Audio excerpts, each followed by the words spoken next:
Global sea levels have risen 8 inches in the last century, and in the last 20 years, the rate of rise has doubled. Climate change is already happening, and it's one of the world's biggest issues. The temperatures and sea levels are rising, and the crops are dying, but we have the power to change that. Everyone living in the world and generations after us will be affected. This is why we need to take action.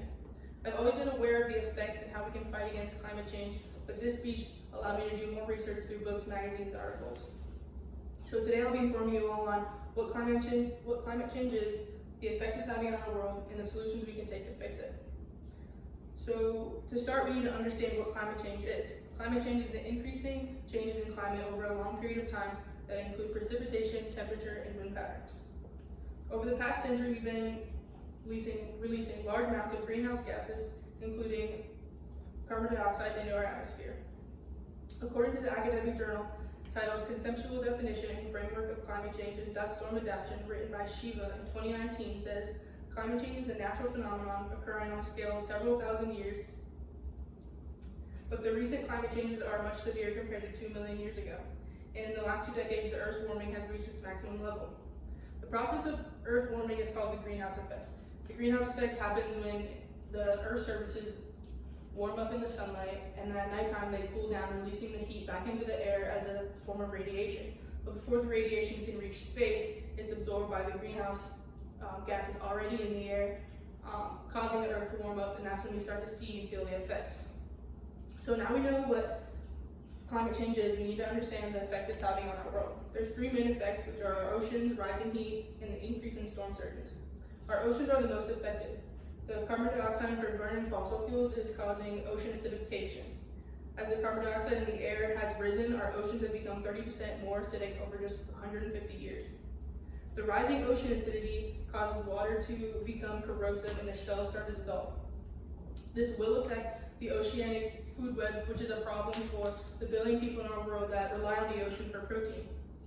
Another problem is when water is too warm, the algae on the coral disappears, causing the coral to turn white, which is called coral bleaching.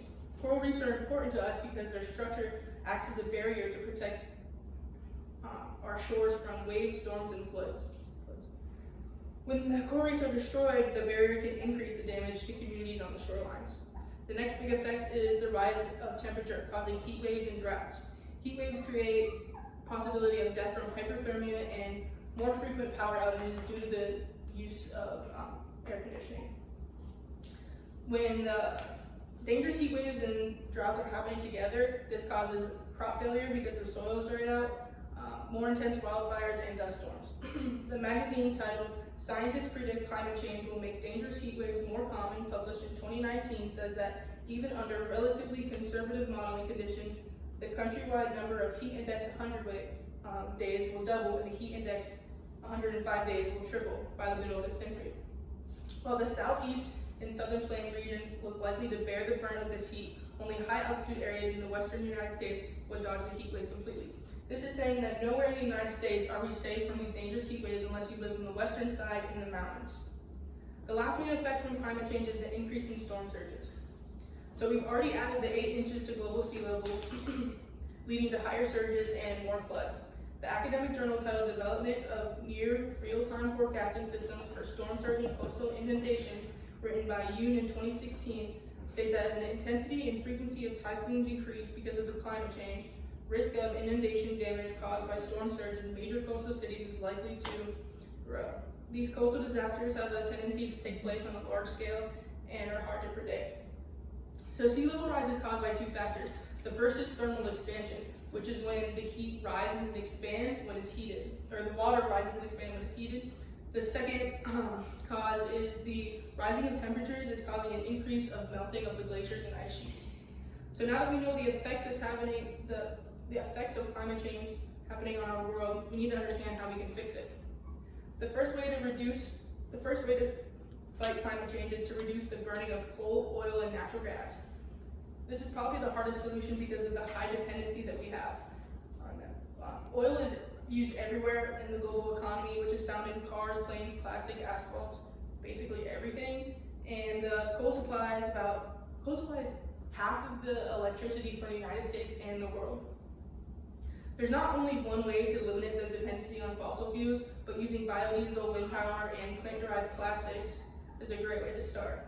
The next way to reduce climate change is for people to learn how to be efficient, to not buy gas guzzling cars and keep good maintenance.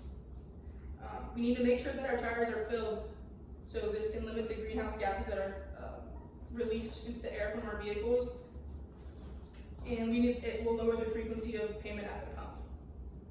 So, the book titled Climate Change, What It Means to Us, Our Children, and Our Grandchildren by Doman in 2017 says, one Japanese policy is to develop new products to help business, individuals, and government conserve energy. Voluntary action by industry is central to encourage residential conservation. The government is promoting technology that displays cost of energy as it's been being used in the house. This would be a great way to show people how much they're using and how much they're paying for it. When people see how much they're paying for a certain thing, they'll try and lower it.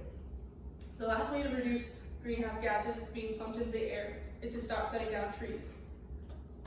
1.5 acres of forest are cut down every second, and in the tropics alone, tree harvesting represents 20% of the human-made greenhouse gas released in the air.